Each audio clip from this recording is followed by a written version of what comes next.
इस वक्त असम, केरलम और पुडुचेरी में ताबड़तोड़ वोटिंग हो रही है और राहुल गांधी ने जनता से अपील की है, असम की जनता से अपील की है कि हेमंत बिस्व शर्मा को हराना है। मगर दूसरी तरफ दोस्तों, चुनाव आयोग मानो एंटी बीजेपी फोर्सेस से जंग लड़ रही है, उन्हें दो टूक संदेश दे रही है। विपक्ष उनसे मिलने जाता है तो उन्हें कहता है गेट लॉस्ट। मैं आपसे समझना चाहता हूं दोस्तों, चुनाव आयोग निष्पक्ष है, चुनाव आयोग स्वायत्त है, चुनाव आयोग भारतीय जनता पार्टी के अंतर्गत नहीं है। फिर क्या वजह है कि चुनाव आयोग की हरकतों पर लगातार सवाल उठ रहा है? मैं आपको सुनाऊंगा दोस्तों कि राहुल गांधी ने दरअसल क्या कहा है असम की जनता से। मगर उससे पहले तृणमूल कांग्रेस का एक प्रतिनिधिमंडल चुनाव आयोग से मिलने जाता है और उस मीटिंग के अंदर मुख्य चुनाव आयुक्त ज्ञानेश गुप्ता डेरेक ओब्रायन से कहते हैं गेट लॉस्ट, निकल जाओ बाहर। और बात वहां नहीं रुकती है, उसके बाद वो बाकायदा एक संदेश जारी करते हैं चुनाव आयोग की तृणमूल कांग्रेस को दो टूक। क्या तृणमूल कांग्रेस आपका दुश्मन है? आप उन्हें दो टूक क्यों सुना रहे हैं?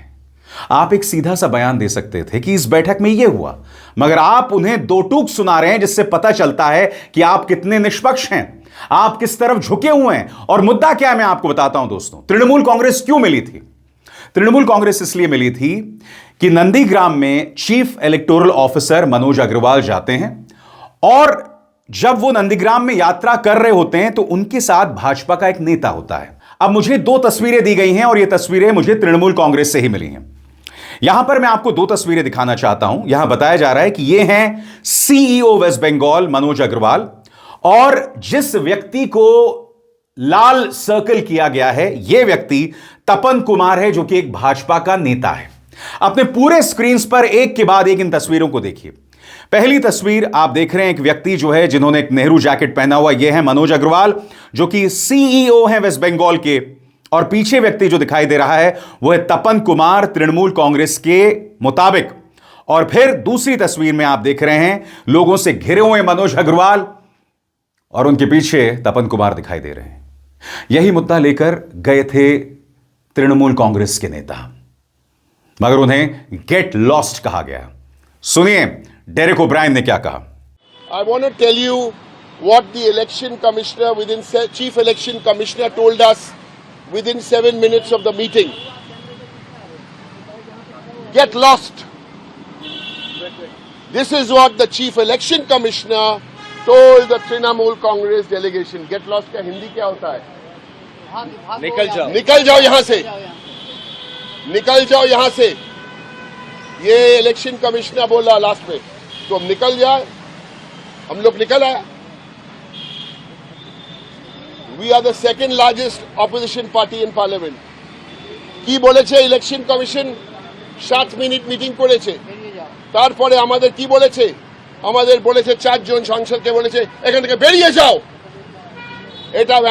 এটা चीफ इलेक्शन कमिश्नर बोलेছে আমাদের। যাই হোক, मगर अफसोस की बात दोस्तों कि चुनाव आयोग पूरी तरह से मानो भाजपा के पक्ष में आ गई है। कांग्रेस ने कहा है कि ये तीनों चुनाव आयुक्त जो हैं वो लोकतंत्र के हत्यारे हैं। सबसे पहले मैं आपको बतलाना चाहता हूं कि चुनाव आयोग ने कहा क्या इस बैठक के बाद आपकी स्क्रीन पर। चुनाव आयोग की तृणमूल कांग्रेस को दो टूक। पश्चिम बंगाल में इस बार चुनाव भय रहित, हिंसा रहित, धमकी रहित, प्रलोभन रहित, छापा रहित, बूथ व सोर्स जामिंग रहित होकर ही रहेंगे। मैं एक बात समझना चाहता हूं, क्या ज्ञानेश गुप्ता इस तरह के तेवर हेमंत बिस्व शर्मा को दिखा सकते हैं? वो हेमंत बिस्व शर्मा जिन्होंने राहुल गांधी को पागल कहा, जिन्होंने पवन खेरा के बारे में कहा कि मैं उसे जेल में पेलूंगा, और बात वहां नहीं रुकी, उन्होंने पवन खेरा के लिए ग से क्या होता है आप समझ जाइए, मैं दोहरा भी नहीं सकता हूं, उस शब्द का इस्तेमाल किया। क्या चुनाव आयोग इस तरह की बात करेगा? बहरहाल चुनाव आयोग ने भी अपनी तरफ से कहा है कि हमने डेरेक ओब्रायन से अपील की थी कि वो संयमित भाषा का प्रयोग करें और चिल्लाएं ना। यानी कि चुनाव आयोग का यह आरोप है कि इस बैठक में डेरेक ओब्रायन चिल्ला रहे थे। अब इस बैठक के बाद पूरा विपक्ष मिलता है। अभिषेक मनु सिंघवी प्रेस कॉन्फ्रेंस करते हैं और कहते हैं अभी हाल ही में हमने लोकसभा राज्यसभा में ज्ञानेश गुप्ता के खिलाफ इंपीचमेंट मोशन यानी अभियोग प्रस्ताव, महाअभियोग प्रस्ताव को लेकर दाखिल किया था, मगर लोकसभा अध्यक्ष और राज्यसभा के सभापति ने बगैर कारण दिए उसे खारिज कर दिया। मैंने इसी मंच पर सवाल उठाया था कि क्या यह लोकतंत्र है? यह किस तरह का लोकतंत्र है जहां बगैर कारण बताए आप एक प्रस्ताव को खारिज कर देते हैं? सुनिए अभिषेक मनु सिंघवी ने क्या कहा। बकौल अभिषेक मनु सिंघवी, यह संविधान का अपमान है। सुनिए वो क्या कह रहे हैं। आपने पार्लियामेंट को दरकिनार कर दिया। ये एक्ट बनेगा पार्लियामेंट द्वारा, ये तब कहा गया संविधान में, उनका हम नहीं बना रहे हैं कि प्रक्रिया क्या होगी, आप बनाएंगे। और उस एक्ट को आपने संवैधानिक स्टेटस दिया। उस एक्ट में कहा है कि कमेटी बनेगी। वो कमेटी सिर्फ सुप्रीम कोर्ट और हाई कोर्ट जजेस की होगी, न्यायिक होगी, निष्पक्ष होगी, बाहरी होगी, आंतरिक नहीं होगी। उस प्रक्रिया के बाद एक जाएगा राजनीतिक प्रोसेस में, राजनीतिक प्रक्रिया में। सामूहिक रूप से इस देश की सबसे महत्वपूर्ण गणतांत्रिक बॉडी संसद निर्णित करेगा। इस तरह के 6 स्तंभ उच्चतम न्यायालय ने माननीय यशवंत वर्मा जी के केस में सूची दी है। पहले मैं कंप्लेंट करूंगा, प्राथमिक रूप से वो एडमिट करेंगे या उसको निरस्त कर सकते हैं, जो मैंने कहा कारणों पे। उसके बाद समिति बनेगी, समिति चार्जेस बनाएगी, चार्जेस के बाद सुनवाई होगी और एक निर्णय आएगा। निर्णय के बाद वो संसद में जाएगा, वहाँ डिबेट होगा। उसके बाद अगर समिति ने वहीं ख़त्म नहीं कर दिया या संसद ने नहीं सोचा कि ख़त्म करना है, तब माननीय राष्ट्रपति उसको निरस्त करेंगे। ये तो कुछ भी नहीं हुआ। इस कुछ करने का प्रयत्न भी नहीं किया गया। इसको एकदम शुरुआत में ही ये निर्णय दे दिया जिससे ये 6 की 6 सभी प्रक्रियाएं खत्म हो गई, अवधारित हो गई। बीच में एक टेलीस्कोप होकर एक छोटी प्रक्रिया बन गई, माननीय अध्यक्ष महोदय का निर्णय। ये हमारे निर्माताओं की कभी सोच नहीं थी, न हो सकती है। जाहिर सी बात है दोस्तों, बंगाल और असम में विपक्ष का मुकाबला जो है वो न सिर्फ भारतीय जनता पार्टी से हो रहा है, बल्कि भारतीय जनता पार्टी की एजेंसीज, वो एजेंसीज जो पूरी तरह से भाजपा की तरफ झुकी हुई हैं। जब विपक्ष सवाल लेकर जाता है इन तस्वीरों को लेकर तो उन्हें गेट लॉस कर दिया जाता है। ये मुद्दे हैं, हम इनसे ध्यान नहीं भटका सकते हैं। और यही वजह है कि ममता बनर्जी कह रही हैं कि मेरी चुनौती कठिन है। बकौल ममता बनर्जी मशहूर कलाकार नंदलाल बोस के पोते सुप्रबुद्ध सेन और उनकी पत्नी के नाम भी मनमाने तरीके से वोटर लिस्ट से हटा दिए गए। देखिए अपनी चुनावी सभा में ममता बनर्जी क्या कह रही थी। যে পরিস্থিতিতে নির্বাচন হচ্ছে তা সাংঘাতিক।